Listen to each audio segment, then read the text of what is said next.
生老病死係人生必經階段，呢一句說話你一定聽過。但係我哋又有冇真係準備好去面對最後嗰一個部分呢？當你發覺自己去喪禮嘅次數開始多過去婚禮嘅時候，我哋又準備好面對至親嘅離開未呢？如果身邊有朋友經歷緊呢一種傷痛，我哋又可以點樣陪佢哋行落去呢？大家好，我係老華僑 CF， 呢一條片係我新系列要好好照顧自己嘅第一集。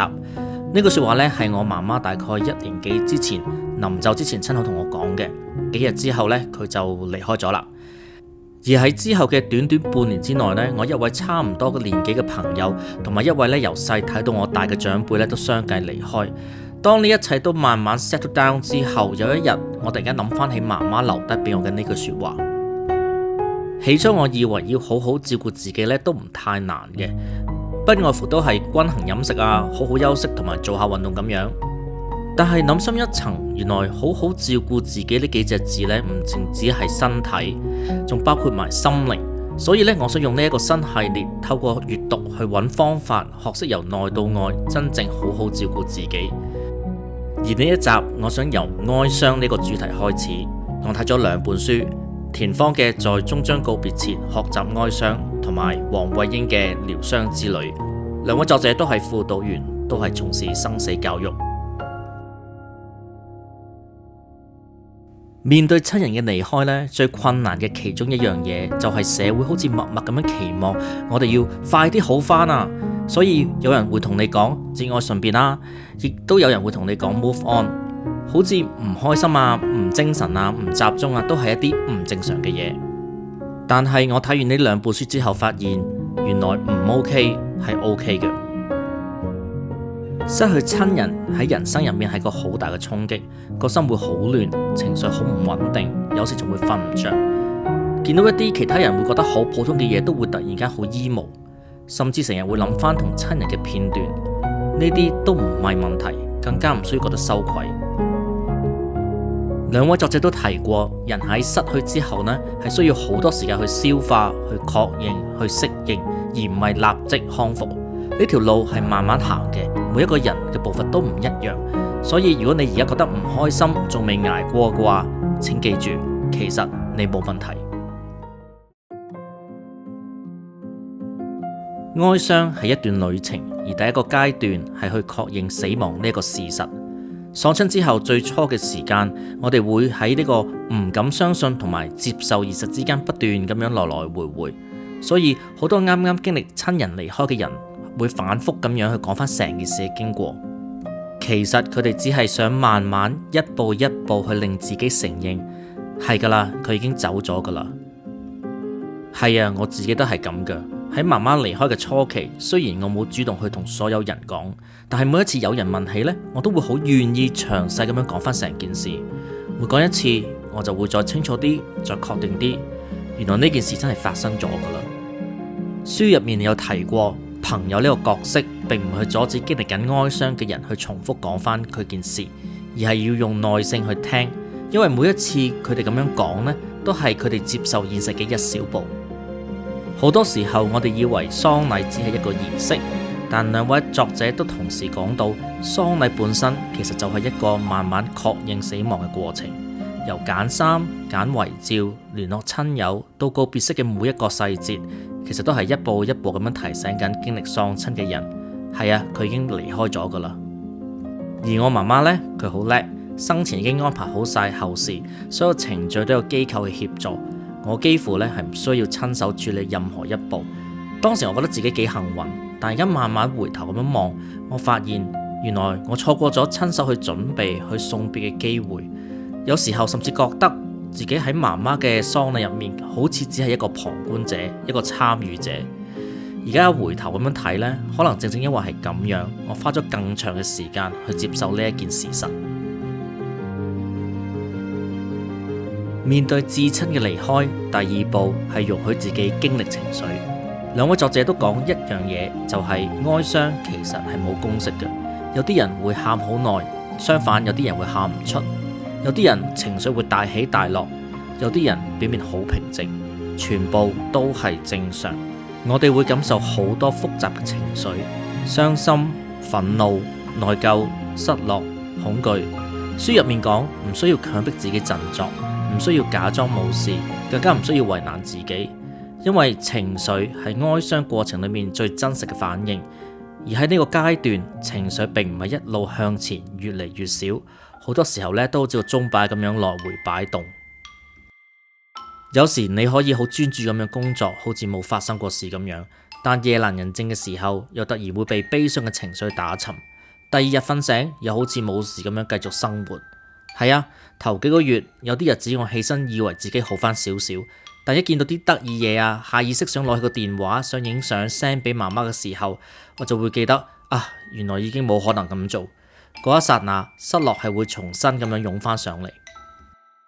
哀傷唔係由 A 去到 B 嘅直線，而係喺好多情緒之間反覆咁樣來回。所以如果你今日平靜，聽日崩潰，後日又再度平靜嘅話，呢一種起伏都係正常不過，同時亦都代表緊一件事，你嘅心其實一直努力緊。去到哀傷嘅第三步，就係學識同回憶相處。作者話，回憶唔係阻礙康復，反而呢係一種自然同埋健康嘅過程。有時候一張舊相，一件佢用過嘅物件，甚至一啲日常嘅習慣，都會喚起好多情緒。呢個觀點我認同嘅。有幾次手機突然之間彈翻出我同媽媽嘅舊相，睇嗰下呢係有啲心痛嘅，但過咗幾秒又會變成一種暖意。我開始明白，回憶其實係另一種嘅陪伴。書裏面講得好好啊，回憶幫助我哋釋放情緒，整理失去咗嘅嘢，同時重整同親人嘅關係。所以唔需要逼自己去忘記，反而可以慢慢容許啲回憶翻嚟，慢慢感受，然後慢慢放低。田芳喺書裏面呢提過一個比喻，我覺得好重，就係親人離開嗰一刻，我哋嘅生命好似變咗一個黑色嘅圓圈，悲傷佔據咗全部。但係呢，點解會過咗1年、2年、5年之後，心情會慢慢好翻嘅呢？原來唔係因為個黑點細咗啊，而係我哋嘅生命呢個圓圈變大咗，生活變得豐富，日子慢慢恢復，朋友、工作、人際關係、興趣、責任、經歷等等等等。當生命增加咗呢啲內容嘅時候，嗰一點黑色慢慢就冇再佔咁大嘅位置。我過去呢1年半，工作啦、煮飯、睇書、拍片，慢慢變成我日常嘅一部分。我唔會話我已經走出咗哀傷，但係我能夠承受嘅嘢係多咗。所以哀傷唔係要你克服佢，而係當生命變大嘅時候，悲傷就會變得冇咁嚴重。嚟到呢一刻，每個人都會面對整理遺物呢一關。但係呢，2位作者講得好清楚，整理遺物係冇時間表㗎。有人即刻做到，有人1年後先做到，有人要用幾年。我自己呢，喪禮完咗之後就翻咗澳洲，過咗1年先再翻香港。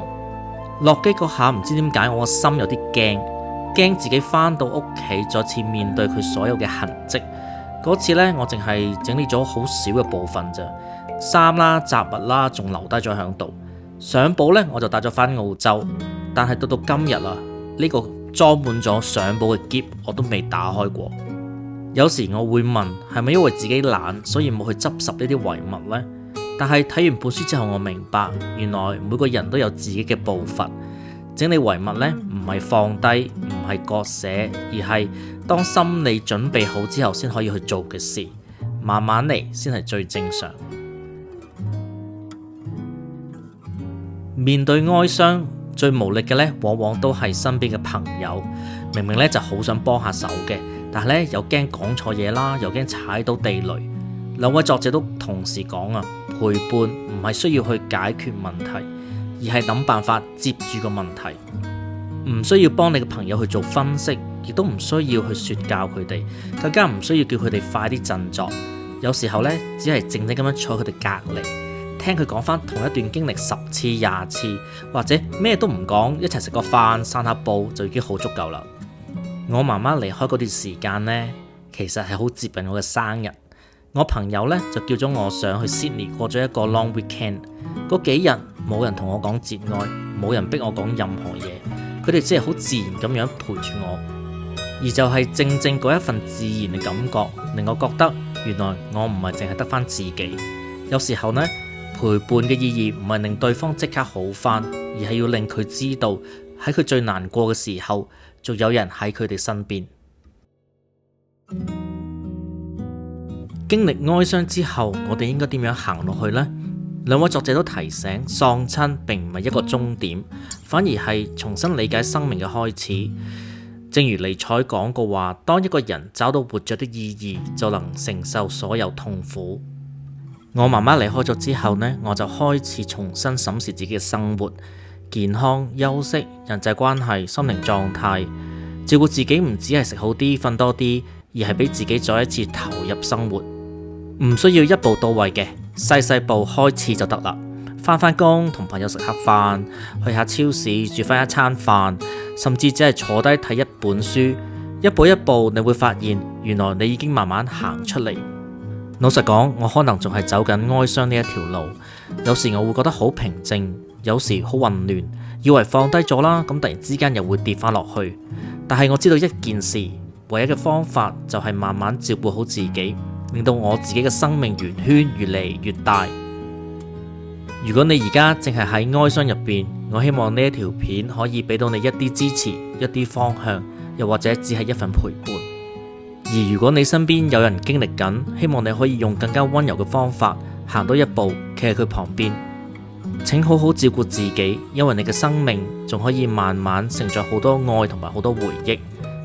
多謝你睇到嚟呢一度，我係老華僑 CF。如果你中意呢一類內容，希望你可以訂閱留言。下一集我哋再一齊好好照顧自己。